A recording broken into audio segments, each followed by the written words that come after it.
नमस्कार। इस वीडियो में आप सभी का बहुत बहुत स्वागत है। इस वीडियो में मैं आपको बताने वाला हूं जो सिस्टम बना हुआ है बंगाल की खाड़ी के ऊपर, उसकी संभावनाएं बन रही है कि डिप्रेशन के रूप में बनेगा।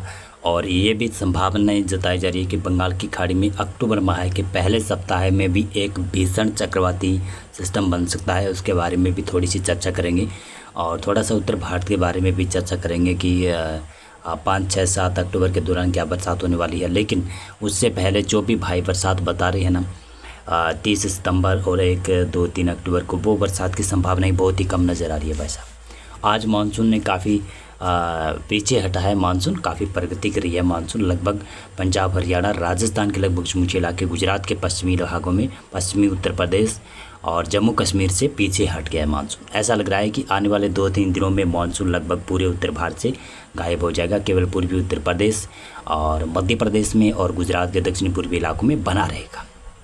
आप देख सकते हैं आप सिस्टम किस प्रकार से दिखाई दे रहे हैं। एक तो देखें, बंगाल की खाड़ी के ऊपर नया सिस्टम लो प्रेशर है, ये धीरे धीरे इंटेंसिफाई होगा। और दक्षिण चीन सागर की तरफ बना हुआ सिस्टम काफ़ी मजबूत सिस्टम है, ये कमज़ोर पड़ेगा और बंगाल की खाड़ी वाला मजबूत होता जाएगा। अभी उत्तर भारत में कोई पश्चिमी विक्षोभ नहीं है। मानसून की हवाएं तो लगातार आ रही है, लेकिन मानसून वापस भी जा रहा है। धीरे धीरे नमी कम भी हो रही है, थोड़ी से एरिया में बढ़ भी रही है। हाँ, पूर्वी भारत और दक्षिणी पूर्वी इलाकों में बरसात हो रही है। और 25 सितंबर को कैसा माहौल रहेगा मौसम का देख सकते हैं। 25 सितंबर दोपहर के समय जेप्स वेदर मॉडल की माने तो सिस्टम लगभग वेलमार्क या फिर डिप्रेशन में तब्दील होगा बंगाल की खाड़ी के उत्तरी इलाकों पर। मानसून लगभग वापस एक ही जगह ही घूम रहा है, यानी मानसून की ये हवाएं एक ही जगह इकट्ठा हो रही है और यहीं पर काफ़ी तगड़ा सिस्टम बन रहा है। दक्षिणी चीन सागर में कोई ज़्यादा बड़ा तगड़ा सिस्टम नहीं होगा और तेज़ी से ये सिस्टम इंटेंसिफाई होगा, लेकिन चक्रवाती तूफान बनने की संभावना इसकी बहुत ही कम नज़र आ रही है। लेकिन कह सकता हूँ कि डिप्रेशन, डीप डिप्रेशन तक की संभावनाएं बन सकती है। साइक्लोन नहीं बनेगा, ये शायद ऐसा लग रहा है, मेरे को लग रहा है। अगर बन भी जाता है तो इसका नाम शक्ति रखा जाएगा। उत्तरी बंगाल की खाड़ी के अलावा उड़ीसा और पश्चिमी बंगाल, इन तटीय भागों में 26 सितंबर को काफ़ी हलचल देखने को मिलेगी। हो सकता है कि उड़ीसा, उत्तरी आंध्र प्रदेश के क्षेत्रों के ऊपर ये लैंडफॉल भी करे 26 सितंबर के दौरान धीरे धीरे। और जब ये सिस्टम देखें काफ़ी तटीय भागों काफ़ी करीब आएगा तो उत्तर पश्चिमी भारत के क्षेत्रों में पश्चिमी, उत्तरी पश्चिमी ये हवाएं काफ़ी तेज़ हो जाएगी, यानी ये अपनी तरफ हवाएं खींचने लगेगा। इसकी वजह से यहाँ पर एक ही जगह पर काफ़ी तेज़ हवाएं चलने लगेगी, लेकिन भारत के लगभग समूचे इलाकों पर मौसम में तो बदलाव कर देगा। मौसम के ऊपर इसका प्रभाव तो पड़ रहा है।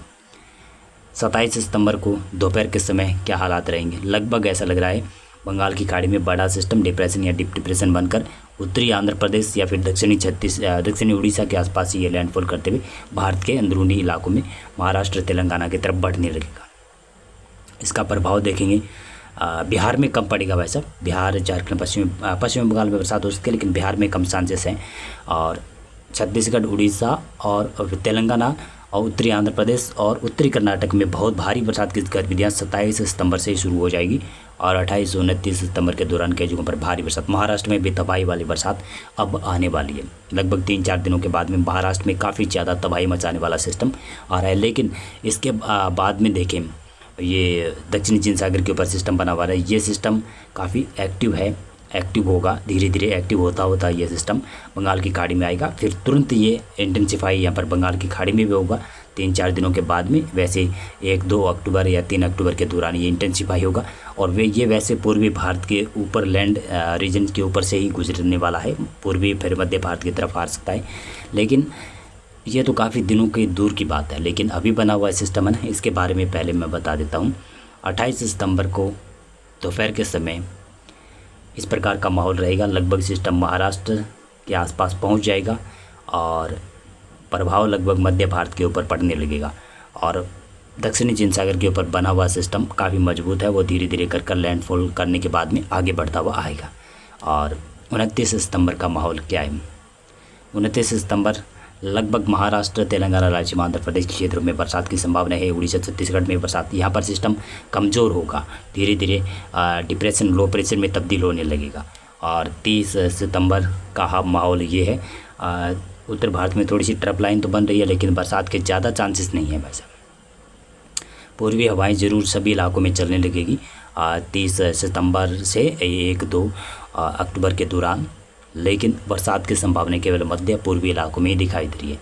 2 अक्टूबर के दौरान देखेंगे सिस्टम उत्तरी बंगाल की खाड़ी के ऊपर बनेगा, हो सकता है लो प्रेशर बने, हो सकता है डिप्रेशन भी बने। काफ़ी तेज़ी से मूवमेंट होगा इस सिस्टम का, जो दोबारा से सिस्टम बनेगा ना अक्टूबर माह में, पहले सप्ताह में, तो इसका मूवमेंट काफ़ी तेज़ी से होगा। हो सकता है डिप्रेशन भी बने, हो सकता है कि बड़ा सिस्टम ना भी बने, क्योंकि काफ़ी तेज़ गति से मूव करेगा ये सिस्टम। पूर्वी भारत से फिर मध्य भारत की तरफ एंटर करने की संभावनाएं नज़र आ रही हैं। उत्तर भारत में एक पश्चिमी विक्षोभ भी आएगा, उसका असर भी आप देख सकते हैं किस प्रकार से माहौल बनता हुआ नज़र आ रहा है। उत्तर भारत में यह हवाएं किस प्रकार से दक्षिणी पूर्वी हवाएं चलने की संभावनाएं नज़र आ रही है। 6 सितंबर मध्य प्रदेश के ऊपर दिखा, तो मध्य प्रदेश के ऊपर रहे, लेकिन बदलेगा भाई साहब, पक्का बदलेगा। और ये बदलने की संभावनाएं भी है, क्योंकि मैंने 10 से 15 दिनों का मौसम पूर्वानुमान आपको बताया है, तो ये चेंज हो सकता है।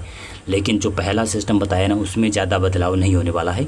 वो महाराष्ट्र, गुजरात, मध्य प्रदेश, उड़ीसा, छत्तीसगढ़, तेलंगाना, आंध्र प्रदेश की तरफ और कर्नाटक के उत्तरी भागों में बहुत भारी बरसात कराएगा। महाराष्ट्र में भी बहुत भारी बरसात करवाएगा।